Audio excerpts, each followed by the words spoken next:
नमस्कार दोस्तों, हमारे चैनल निपुण बंसल सॉल्यूशन नोट्स पर आपका स्वागत है।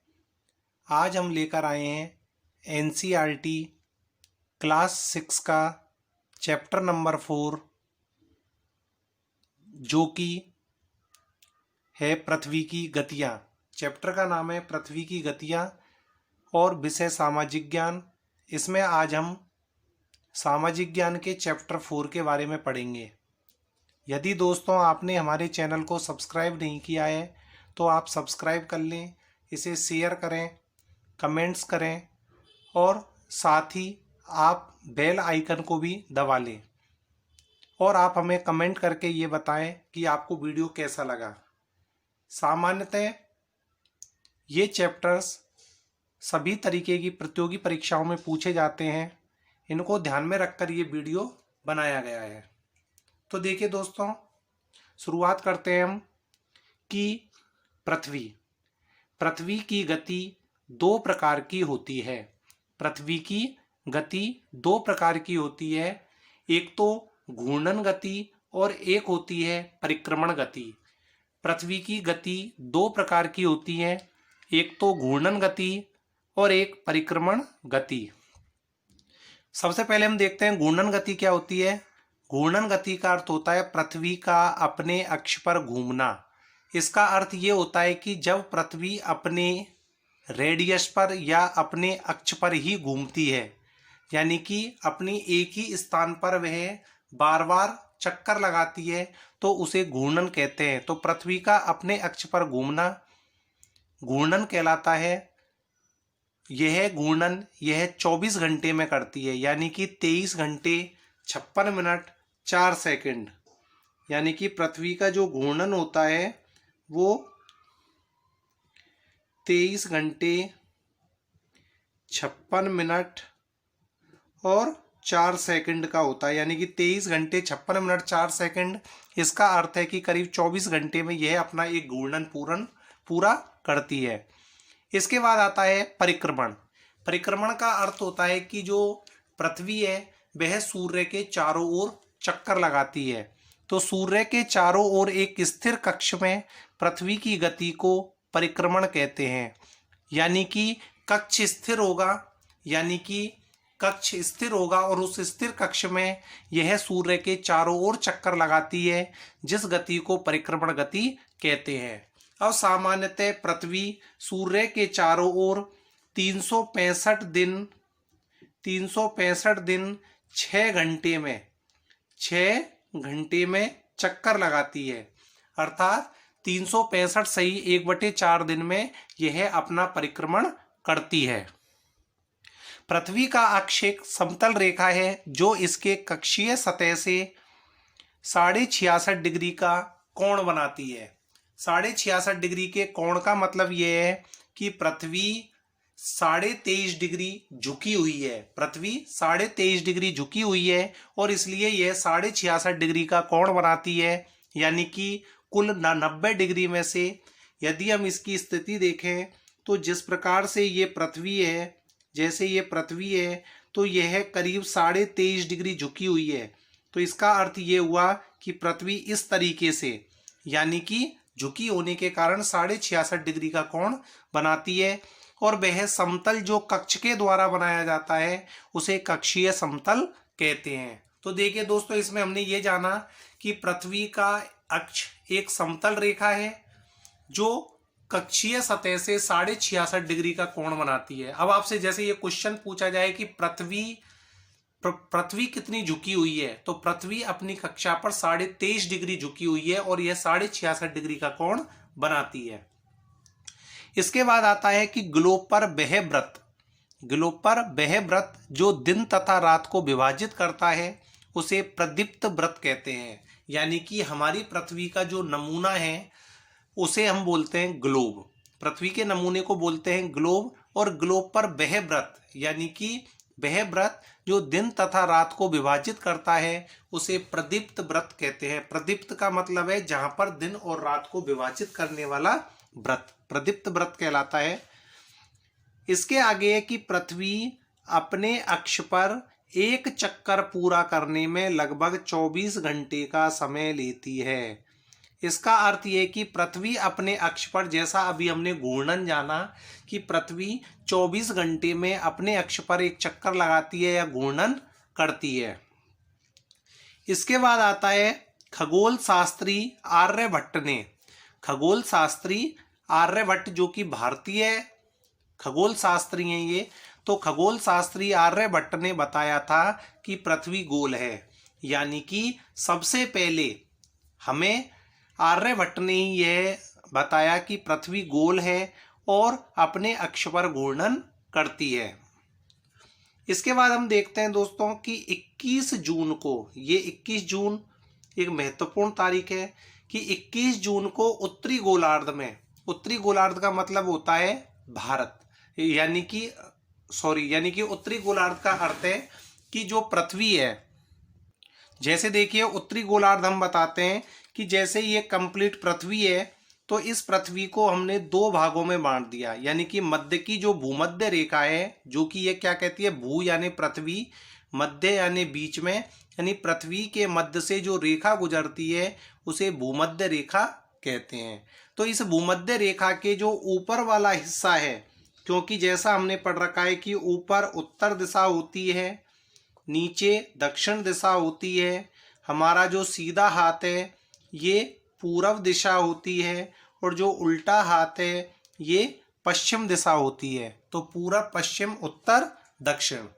इसमें देखिए अब कि भूमध्य रेखा के ऊपर यानी कि उत्तर की ओर जो गोलार्ध है उसे उत्तरी गोलार्ध और भूमध्य रेखा से नीचे के गोलार्ध को दक्षिणी गोलार्ध कहते हैं। तो देखिए जैसे मान के चलो ये सूर्य है, ये सूर्य है, तो सूर्य की किरणें 21 जून को सीधी पड़ती हैं और 21 जून को सीधी पड़ने के कारण कर्क रेखा पर सबसे बड़ा दिन होता है। कर्क रेखा पर यानी कि उत्तरी गोलार्ध में सबसे बड़ा दिन होता है। इसके विपरीत भूमध्य रेखा के जब हम नीचे जाते हैं तो मकर रेखा पर यानी कि सबसे छोटा दिन होगा। यानी कि उत्तरी गोलार्ध में यदि कर्क रेखा पर 21 जून को सबसे बड़ा दिन होता है तो मकर रेखा पर सबसे छोटा दिन होगा, यानी विपरीत स्थिति बनेगी।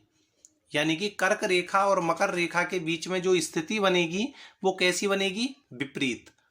अब देखते हैं कि 21 जून को जब कर्क रेखा पर सबसे बड़ा दिन होता है, इसी प्रकार से 22 दिसंबर को मकर रेखा पर सबसे बड़ा दिन होता है। यानी कि यहां सबसे बड़ा दिन होगा मकर रेखा पर, तो कर्क रेखा पर कैसा दिन होगा, वेरी गुड, यानी कि सबसे छोटा दिन। यानी यहां बड़ा दिन होगा तो यहां छोटा दिन और यहां बड़ा दिन होगा तो यहां छोटा दिन।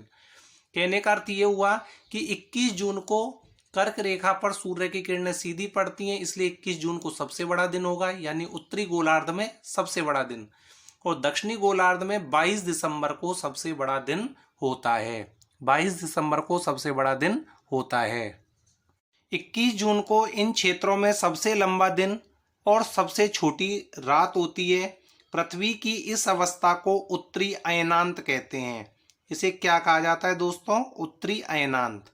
उत्तरी अयनांत का मतलब है कि 21 जून को उत्तरी गोलार्ध में, 21 जून को उत्तरी गोलार्ध में सबसे लंबा दिन और सबसे छोटी रात होती है और पृथ्वी की इस अवस्था को उत्तर अयनांत कहते हैं।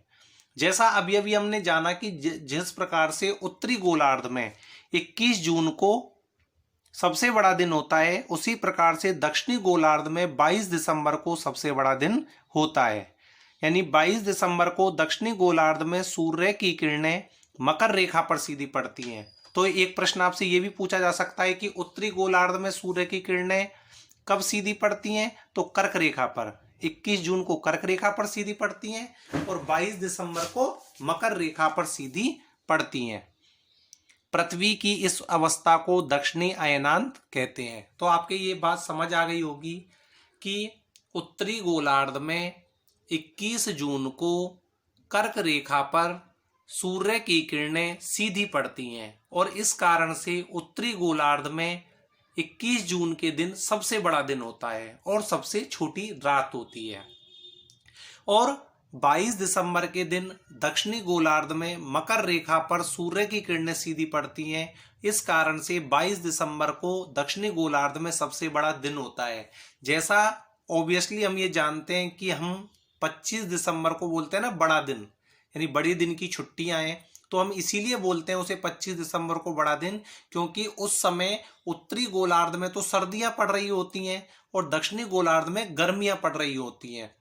तो इस समय क्या होता है कि सबसे बड़ा दिन होता है, यानी कि इस समय जो समय है वो सबसे बड़ा दिन होता है। इसके लिए अभी जैसा हमारे नीचे वाला पॉइंट है जो ये कह रहा है कि ऑस्ट्रेलिया में ग्रीष्म ऋतु में क्रिसमस का पर्व मनाया जाता है। तो कहने का मतलब है कि हमारे क्षेत्र में यानी उत्तरी गोलार्ध में तो क्या होगी, सर्दी। इसी प्रकार से दक्षिणी गोलार्ध में क्या होगी, गर्मी होगी। यानी कि 22 दिसंबर या 25 दिसंबर का जो समय है, दिसंबर का जो समय होता है उसमें गर्मी होती है और गर्मी में ही क्रिसमस का पर्व मनाया जाता है। यानी कि दक्षिणी गोलार्ध में गर्मी होगी यानी ग्रीष्म ऋतु होगी और उत्तरी गोलार्ध में शीत ऋतु होगी। इसके बाद है 21 मार्च एवं 23 सितंबर को 21 मार्च एवं 23 सितंबर को सूर्य की किरणें विषुवत व्रत पर सीधी पड़ती हैं। इसको भी हम देख लेते हैं।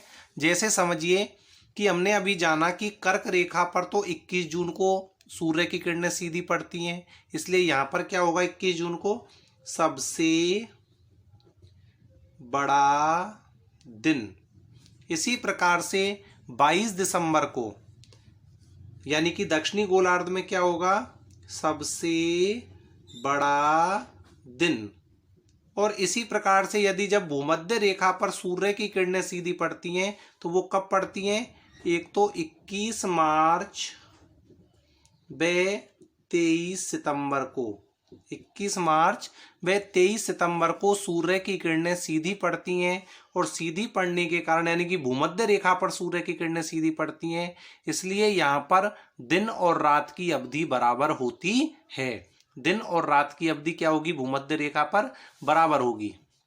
देखिए यहां पर हम देखते हैं कि जिसे विषुव कहते हैं, 21 मार्च एवं 23 सितंबर को सूर्य की किरणें विषुवत व्रत पर सीधी पड़ती हैं और इसलिए पूरी पृथ्वी पर दिन रात बराबर होते हैं, जिसे विषुव कहते हैं।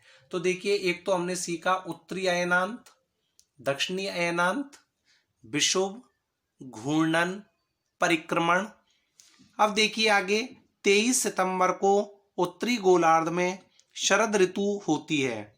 23 सितंबर को उत्तरी गोलार्ध में शरद ऋतु होती है, यानी कि ग्रीष्म ऋतु बीत चुकी होती है और शरद ऋतु प्रारंभ हो जाती है। लेकिन दक्षिणी गोलार्ध में क्या होती है, बसंत ऋतु होती है। इस समय बसंत ऋतु क्यों होती है, क्योंकि हमने जैसे जाना कि सामान्यतः कि ग्रीष्म ऋतु से पहले बसंत ऋतु होती है, ग्रीष्म ऋतु से पहले बसंत ऋतु आती है।